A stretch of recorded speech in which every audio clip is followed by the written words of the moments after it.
नमस्कार मित्रांनो, स्वागत आहे तुमचं सगळ्यांचं आपल्या लाडक्या यूट्यूब चॅनलमध्ये। तर व्हिडिओ साधा व्हिडिओ लाईक करा आणि चॅनलला सबस्क्राईब करून सोबतचं बेल नोटिफिकेशन ऑन करायला विसरू नका। तर मित्रांनो, तुम्ही पाहिलंच असेल की आता सिद्धू आणि भावना हे दोघेजण देखील प्रचंड घाबरलेले असतात, कारण की तुम्हाला माहितीच आहे की निलांबरीचं बाळ तर गेलं, पण सगळ्यात महत्त्वाची गोष्ट तर अशी झालेली असते की हे निलांबरीने मुद्दाम केलेलं असतं, कारण की अधिराज त्या बाळाचा स्वीकार करणार नसतो म्हणून। पण दुसरीकडे तुम्ही पाहिलंच असेल या निलांबरीने कसलं मास्टरमाइंड डोकं लावलेलं असतं की तिला वाटत असतं की आता हा सगळा आरोप भावना आणि सिद्धूवरती जाईल, म्हणजे सिद्धू आयुष्यभर दुःखात राहील की त्याच्यामुळेच माझं बाळ गेलं आणि त्याला आयुष्यभर त्रास होत राहील, आणि हेच निलांबरीला बघायचं असतं। तर दुसरीकडे मात्र आता अधिराजला सत्य माहीत असतं, पण अधिराज सांगत नसतो, पण बिचारा सिद्धूला किती त्रास होत असतो हे तुम्हाला चांगलंच समजलं असेल। तर दुसरीकडे आता जानूने सांगितलेलं असतं जयंतला की उद्या मी तुझा पर्दाफाश करेल, आणि त्याच प्रकारे जानू आता दुसऱ्या दिवशी त्याचा पर्दाफाश करायला जाते आणि सगळ्या लोकांसमोर आता जयंतचा खरा चेहरा देखील घेऊन यायला जाते। पण हे जानूने केलेली सगळ्यात मोठी चूक हीच असते की तिने जयंतला आधीच सांगितलेलं असतं की ती पुढे काय करणार आहे। त्याच्यानंतर जयंत आजीला मारायला जातो हे तुम्हाला मी आधी पण सांगितलं, आणि त्यानंतर जानू सगळ्यांसमोर जयंतचा खरा चेहरा घेऊन येते, आणि त्यावेळेस मात्र सगळी लोक शॉकिंगमध्ये जातात की हे असं कसं झालं आणि जयंत असा कसा वागू शकतो। त्यावेळेस मात्र आजी पण सांगते की ह्या जयंतने मला मारण्याचा प्रयत्न केला, ह्या जयंतने आपल्या जानूसोबत खूप चुकीच्या गोष्टी केलेल्या आहेत, म्हणजे सगळं काय सत्य आता जयंतचं उघडकीस येत असतं। पण आता ह्या सगळ्या गोष्टी काही जरी झालं तरी जयंतला सहन होणार नाही, तुम्हाला पण माहीतच आहे।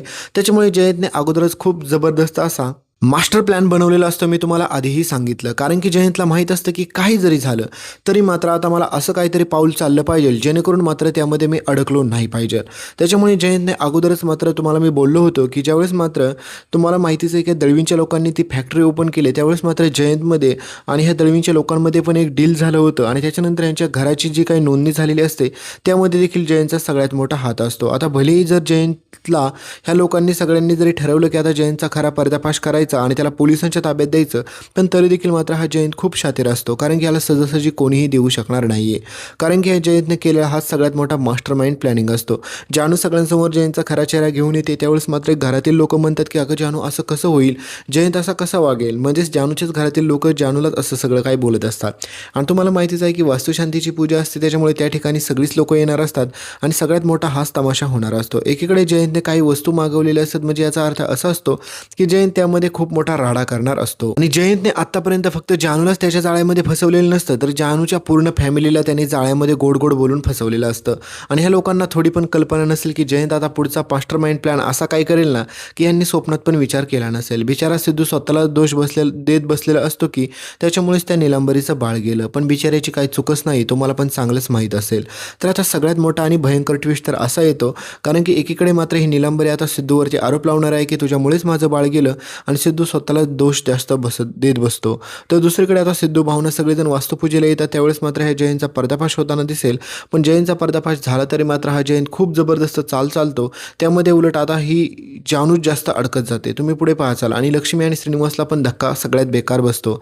म्हणजेच मित्रांनो, पाहायला गेलं तर ह्या जयंतचा पर्दाफाश करायच्या नादामध्ये ह्या जानूने तिच्या फॅमिलीलाच पूर्णपणे आता गुंतवून टाकलेलं असतं, आणि ह्या सगळ्या फॅमिलीमुळे बिचाऱ्या आता माझं एकच इच्छा आहे की बिचारा आपल्या विश्वाने ते सगळं सोडावं आणि थेट आपल्या घरी निघून जावं। त्याने ह्या जानूला काही मदत करायची गरज नाही, कारण की ह्या जानूला किती अक्कल आहे हे आपल्या चांगलंच सगळ्यांना समजलेलं आहे। तर मित्रांनो, एकीकडे आता जयंत कानिटकरला शिक्षा होईल का नाही, मग हा प्रश्न तुम्हाला पडला असेल। हो मित्रांनो, त्याला त्याच्या पापाची शिक्षा 100% भेटणार आहे, पण हे सगळं पुढे घडेल, कारण की मित्रांनो लगेच तर जयंतला कोणतीही शिक्षा होणार नाही। उलट जयंत आता जानूला असा रिव्हेंज घेतो की जानूने त्याचा स्वप्नात पण विचार केला नसेल। फक्त आता विश्वाने जानूला काही मदत न करता थेट आपलं घर गाठणं हेच त्याच्यासाठी योग्य पर्याय राहील। दुसरीकडे सिद्धू आणि भावनाने ह्या निलांबरीचा जास्त विचार करणं सोडून दिलं पाहिजे, आणि तर जयंतला शिक्षा होणारच आहे पुढे। तर भेटूया पुढच्या अपडेटमध्ये, त्यासाठी व्हिडिओ लाईक करा, चॅनलला सबस्क्राईब करायला विसरू नका। धन्यवाद।